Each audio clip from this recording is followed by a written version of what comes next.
Tema yang saya sajikan sekarang ini adalah reforma agraria perkotaan. Ini adalah suatu usulan yang diajukan karena ada krisis di dalam penguasaan tanah dan permukiman bagi kaum miskin di kota-kota besar. Nah, kita sadari bahwa masalah kota-kota besar di Indonesia dan sebenarnya ini di banyak negara pasca kolonial lainnya itu sedang menghadapi arus besar gentrifikasi. Nanti saya jelaskan apa itu. Yang ini bila terus berlanjut akan menggusur keberadaan kampung-kampung kota yang menjadi habitat ruang hidup warga miskin kota. Warga miskin kota ini adalah kebanyakan mereka limpahan dari orang-orang desa, dalam tanda petik pengungsi, akibat proses yang biasa disebut deagrarianisasi. Nanti akan saya terangkan. Hilangnya satu wilayah hidup di desa-desa, ya, menyempitnya pekerjaan-pekerjaan pertanian, dan pada gilirannya menghilangkan minat dari para pemuda-pemudi untuk hidup tinggal di desa-desa. Nah, pada kesempatan sekarang ini, saya akan membantu untuk membuat kita mengerti bagaimana sebenarnya cara mewujudkan keadilan sosial, ya, yang utamanya adalah mengenai ruang hidup di kota. Nah, ini adalah satu yang biasa disebut sebagai perjuangan untuk spatial justice atau keadilan ruang. Jadi hak untuk kota atau right to city. Ini adalah satu cara pandang hak asasi manusia yang digerakkan oleh kenyataan hidup kaum miskin kota dan kebutuhan mereka akan kepastian serta keberlanjutan ruang hidupnya.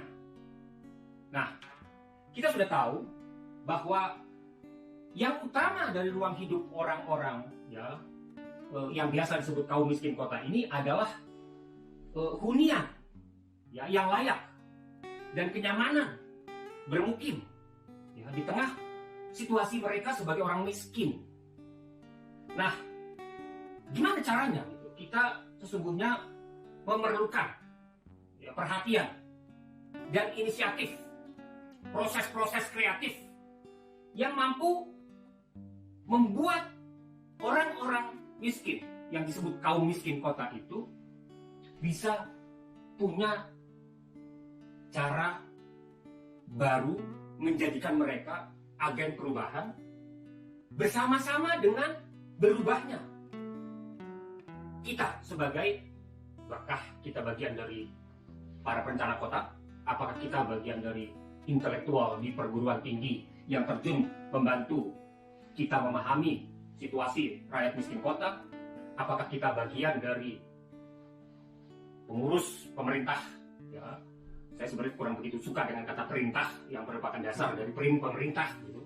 Tapi lebih suka dengan kata pengurus, ya, yang ini melayani masyarakat-masyarakat, ya, di kota, termasuk masyarakat kaum miskin kota ini.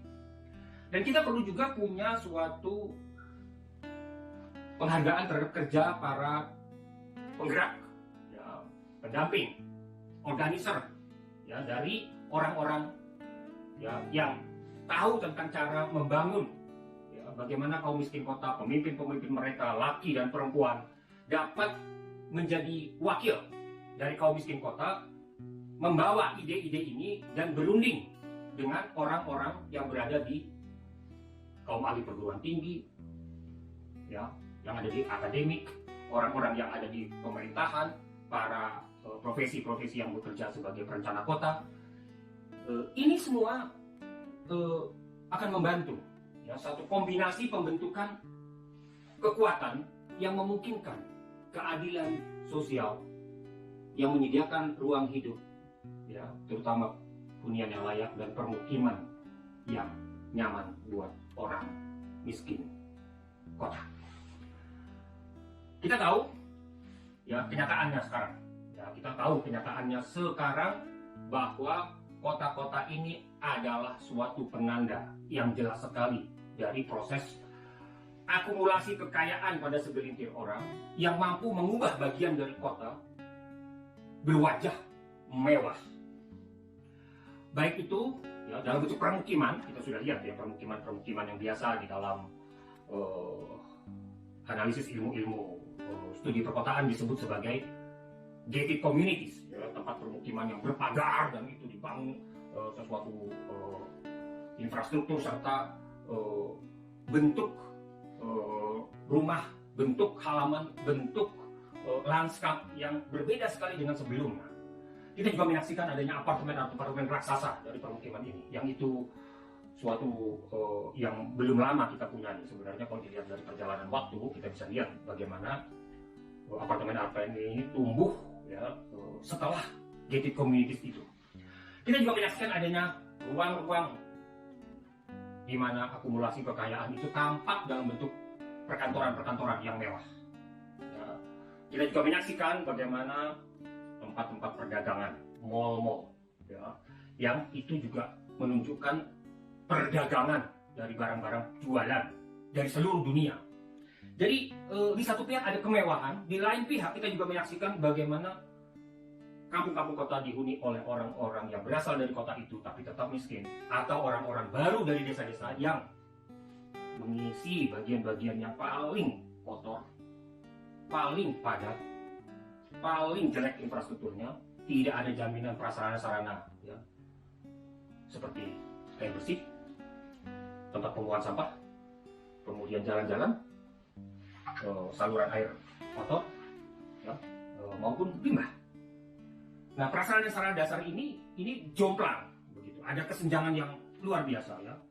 Nah, kita perlu punya cara baru sebagai satu pejuang-pejuang ya, yang memikirkan nasib-nasib ya orang-orang miskin ini, maupun yang memikirkan keberlanjutan kota ya. Dan kita juga memikirkan bagaimana keadilan sosial sebagai satu prinsip ya yang menjadi dasar dari filosofi yang dipakai oleh negara Republik Indonesia, keadilan sosial bagi seluruh rakyat Indonesia, menyentuh pada bagian kota.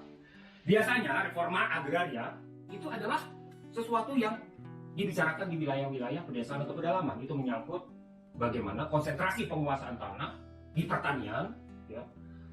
Baik itu adalah pertanian untuk yang seperti sawah, ladang, atau perkebunan, ya, atau kehutanan, gitu ya. Atau sekarang juga menyangkut bagaimana pertambangan. Semua tempat-tempat ini adalah wilayah konsentrasi penguasaan tanah akibat dari politik agraria kolonial, di mana ada sesuatu yang kami ya, di dalam tulisan yang kami tunjukkan di dalam karya-karya tulis Nur Fauzi Rahman, kemudian Nur Fauzi Rahman dengan banyak teman-teman yang lain disebut concessionary capitalism. Jadi konsesi atau penguasaan tanah yang luas ya, disertai pengendalian wilayah, orang dan komoditi, gitu ya. Ini merupakan sesuatu kompleks sistem, ya. Yang ini penting sekali diperlihatkan bahwa ini adalah warisan kolonial yang masih diteruskan di zaman pasca kolonial.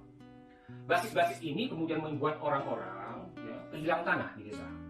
Selain itu, ya, kesulitan-kesulitan untuk melanjutkan usaha-usaha pertanian, peternakan, juga perikanan ya, di dalam tradisi Kepulauan Republik Indonesia ada banyak orang yang hidup sebagai nelayan, bukan hanya yang melaut tetapi juga yang bekerja dengan basis hasil produksi laut, jadi keluarga-keluarga nelayan. Ini semua menghadapi kesulitan utama begitu, karena minat untuk bekerja di dalam situ menurun luar biasa. Jumlah dari biaya yang diperlukan untuk menghasilkan produksi lebih besar daripada ya, apa yang dia dapat dari perdagangan hasil produksinya. Nah, ini biasa disebut kalau di dalam pertanian nilai tukar tani. Ya, ini makin lama makin kecil. Tanam 100 bisa dapat di bawah 100. Jadi merugi dia. Jadi dengan kata lain, ya, kita memiliki satu kekuatan pendorong, ya, yang ini membuat orang mengubah pekerjaannya. Statistik tahun 2003 sampai 2013 menunjukkan bahwa tiap menit Indonesia kehilangan satu keluarga tani atau yang kerja di pertanian berubah menjadi pekerjaan non pertanian. Konversi tanah ya, dari tanah-tanah pedesaan yang berbasiskan pada pertanian sawah maupun ladang berubah menjadi non-pertanian. Nah, kesemua itu merupakan kombinasi pendorong orang pergi ke kota. Lebih-lebih karena juga anak-anak muda-mudi, remaja, atau mereka yang biasa disekolahkan, tidak diajarkan kembali bagaimana hidup dan kecakapan sebagai petani. Kita sering menemukan ekspresi di dalam keluarga-keluarga tani, "Hara bekerja, anak itu di luar dari kerja pertanian, jangan seperti ayah ibumu." Nah, ini menghilangkan minat ya, karena sekolah itu saya biasa sebut mengajarkan ilmu-ilmu pergi. Kalau mereka hebat, mereka akan sekolah sampai perguruan tinggi, dan itu artinya di kota-kota kabupaten atau kota-kota provinsi. Yang itu semua membuat mereka punya suatu persepsi dan kerangka memperlakukan dirinya sebagai komoditi. Makanya biasa disebut sebagai sumber daya manusia. Mereka bukan orang yang hidup terikat dari tanah tempat mereka berasal. Nah, dalam konteks ini, sebagai komoditi, mereka akan mengisi ruang-ruang kota. Dan kemana kalau mereka berhasil? Tentu mereka akan hidup sebagai kelas menengah di kota-kota berdasarkan gaji mereka. Tetapi apabila mereka tidak berhasil, mereka akan memasuki ruang sektor informal yang luas. Dan ini hidup di dalam kampung-kampung kota. Dan ini kita menyaksikan semenjak awal abad 21, kita menyaksikan bahwa jumlah orang yang hidup di kota-kota di Indonesia sudah lebih besar daripada jumlah orang yang hidup di desa-desa. Bayangkan, proses momentum ini harus disertai dengan suatu cara agar ada sesuatu yang diperjuangkan baik di desa, yang biasa disebut reforma agraria, tetapi juga diperlukan sesuatu yang namanya reforma agraria perkotaan. Bagaimana itu dilakukan? Kita menyaksikan bagaimana harus perlu perubahan dari orientasi membangun kota. Kita bisa menyaksikan, umpamanya kalau kita lihat pameran-pameran, rencana-rencana kota, seperti kalau kita lihat di Jakarta City Planning Gallery, saya sendiri menyaksikan bahwa apa yang direncanakan oleh para urban planner ini pada tingkat kota, itu tidak ada kampung kota di dalam tampilan maket yang mereka bikin. Nah, itu berarti dihilangkan. Ada kekerasan epistemik di dalam pikiran orang-orang urban planner itu. Dan kemudian ini juga berkombinasi dengan para aspirasi modernisme dari para pejabat-pejabat pemerintahan. Jadi dua aspirasi modernisme itu bertemu dengan perusahaan-perusahaan yang memang berkepentingan untuk akumulasi kekayaan melalui pembentukan permukiman. Yang ini bisa jadi adalah satu cara yang mengakumulasikan kekayaannya. Dan kita saksikan pada bentuk-bentuk mikro di mana apartemen diperjualbelikan, kemudian rumah-rumah gated communities diperjualbelikan, kemudian kita mengalami kesulitan-kesulitan. Pemerintah punya kesulitan bagaimana pengadaan tanah dan juga pelaksanaan proyek-proyek permukiman untuk masyarakat berpenghasilan rendah. Kita harus punya cara baru, dan caranya jangan sepotong-sepotong. Setingkat unit kota harusnya punya perencanaan bagaimana kita mengatasi satu arus besar yang biasa disebut gentrifikasi. Perubahan dari permukiman-permukiman yang miskin menjadi permukiman kelas menengah dan kelas atas dengan cara menggusur. Harusnya ada suatu fungsi-fungsi strategis yang itu bukan hanya fungsi strategis untuk akumulasi modal, fungsi strategis untuk keindahan, fungsi strategis untuk suatu sirkulasi logistik, barang, transportasi, infrastruktur. Tetapi juga ada fungsi strategis yang mendahulukan atau setidaknya memberi tempat bagi kehidupan habitat orang miskin kota. Nah, kaum miskin kota harus mampu mengorganisir diri. Tentu selama ini kita bisa lihat aksi-aksi kolektif anti penggusuran. Baik oleh orang miskin sendiri maupun oleh para penggerak-penggerak, aktivis-aktivis atau para intelektual yang mengartikulasikan bagaimana penderitaan atau bagaimana kehilangan wilayah atau ruang hidup dari orang miskin ini harusnya menjadi perhatian pemerintah. Nah, kita dalam hal ini itu juga menyaksikan perlunya satu orkestrasi baru. Jadi ada suatu moral dari kebijakan, yakni bagaimana kaum miskin kota bisa ikut berpartisipasi di dalam proses-proses kebijakan yang dibuat oleh pemerintahan kota. Nah, ini panggilan buat para kaum profesional, kepada para pejabat pemerintah, kepada para aktivis-aktivis yang terorganisir di dalam organisasi-organisasi masyarakat sipil. Ini semua dapat membantu terciptanya kebijakan perkotaan yang berpihak pada orang miskin, ya, dan mengubah mereka. Sekarang kita sudah menyaksikan, ya, bagaimana perlawanan ataupun kekalahan dari orang-orang yang tergusur. Ada etnografi yang dibuat, ada laporan-laporan jurnalistik, ya, ada juga visualisasi oleh TV atau media sosial. Yang ini tampil sebagai suatu kritik. Lebih daripada itu, sebenarnya mereka juga sudah memiliki ruang-ruang untuk menuntut keadilan melalui administrasi pengadilan. Jadi didaftarkan sebagai perkara dan kemudian menjadi perjuangan dari tingkat yang kecil di pengadilan negeri hingga pengadilan yang paling tinggi di Mahkamah Agung dan seterusnya. Jadi saya melihat ini panggilan buat kita memikirkan bukan hanya cara baru, ya, bagi kebijakan di perkotaan, tetapi juga kita perlu cara baru agar masalah-masalah kaum miskin ini, ya, bisa hadir, tidak dihilangkan dalam pembuatan rancangan pembangunan kota, tapi dia hadir, bisa visible. Jadi perjuangan yang paling pertama memang perjuangan untuk bisa kelihatan, ya, struggle for visibility.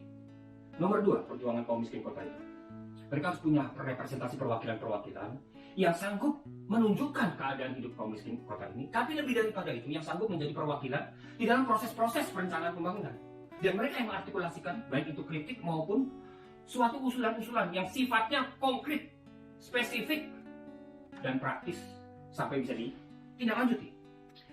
Di dalam tradisi, ya, ilmu sosial yang berbasis komunitas telah kita biasa namanya pendekatan-pendekatan seperti survei mawas diri, kemudian participatory action research, kemudian bentuk-bentuk fokus discussion group bersama orang miskin atau diskusi-diskusi terkumpul untuk mereka gitu. Ini semua dengan masuk mengembangkan kapasitas mereka punya perwakilan dan cak untuk menyatakan bahwa mereka ada dengan situasi hidup mereka, dan kemudian mereka punya juga usulan-usulan praktis untuk bisa diangkat. Nah, jadi kombinasi kerja ini, ya, bisa membuat kaum miskin kota dibantu, ya, dan kemudian tampil dalam proses-proses pembuatan kebijakan. Pada intinya ini adalah perubahan perilaku. Dan kita perlu suatu cara baru, ya, menghargai bagaimana partisipasi mereka itu benar-benar didasari oleh hilangnya hambatan-hambatan yang selama ini, ya, membuat mereka tidak bisa partisipasi. Hambatan yang paling pertama terbesar adalah prasangka dan stereotip, ya, serta praktek-praktek diskriminasi yang menghilangkan mereka dalam proses-proses perencanaan kebijakan. Kedua, mereka tidak punya kesanggupan memang untuk menjadi pelaku dari pembangunan itu sendiri. Jadi ubahlah pandangan ini, ubahlah mekanisme sampai kepada prosedur-prosedur yang memungkinkan mereka ikut serta di dalam pelaksanaan program pembangunan. Jadi bukan hanya mereka menjadi beneficiaries atau pihak yang mendapatkan manfaat dari penataan permukiman kampung kota, tetapi juga mereka menjadi pelaku. Karena itu, buatlah satu proses yang memungkinkan mereka menjadi penerima, pelaksana, bahkan kemudian menjadi pihak yang mengevaluasi apakah ini cocok atau tidak cocok, ya, dengan apa yang mereka butuhkan. Sehingga, ya, keberadaan mereka juga meningkat dari yang tadinya, ya, sekedar menjadi crowd atau perkumpulan, gerombolan, mereka hidup di situ, community, kemudian menjadi organized community. Mereka bisa bikin koperasi-koperasi. Kalau itu dibuat dalam bentuk-bentuk kampung susun seperti yang terjadi di beberapa tempat di Jakarta, seperti akuarium atau itu yang namanya kampung akuarium atau kampung yang lain seperti di Cakung gitu ya. Itu semua membutuhkan organisasi pengelola, dan ini mereka bisa menjadi pengelola, ya, dari wilayah hidupnya mereka. Dengan begitu, saya meyakini dengan begitu, ya, mereka bisa naik tampil ke dalam suatu posisi, ya, yang bisa menjadi pengelola kampung kota yang baru dengan organisasi, kalau perlu koperasi sebagai bentuk badan hukum usaha yang mereka lakukan. Di berbagai negara, ya. Ada yang disebut community land trust, ada kooperatif. Yang ini semua bekerja sama dengan pemerintahan daerah dalam pengadaan rumah, hunian, bahkan lanskap permukiman gitu ya. Kita menyaksikan ya contoh-contoh seperti di Thailand ya, seperti di bahkan di negara maju ya, ada bentuk-bentuk kooperasi sebagai bekerja sama-sama pemerintah daerah untuk sampai kepada penyedia permukiman. Nah, terakhir saya pernah memfasilitasi suatu lokakarya, LOKOA, ya, Leaders and Organizers of Community Organization in Asia. Ini adalah network, contoh di mana organizer-organizer ya dan pemimpin-pemimpin organisasi lokal di kampung-kampung kota di berbagai negara, Indonesia, Thailand, Jepang, Korea, Philippines, dan lain-lain, itu berkumpul dan mendiskusikan problem yang sama, serupa, ya. Dan ini suatu tanda, ya, ada embrionya.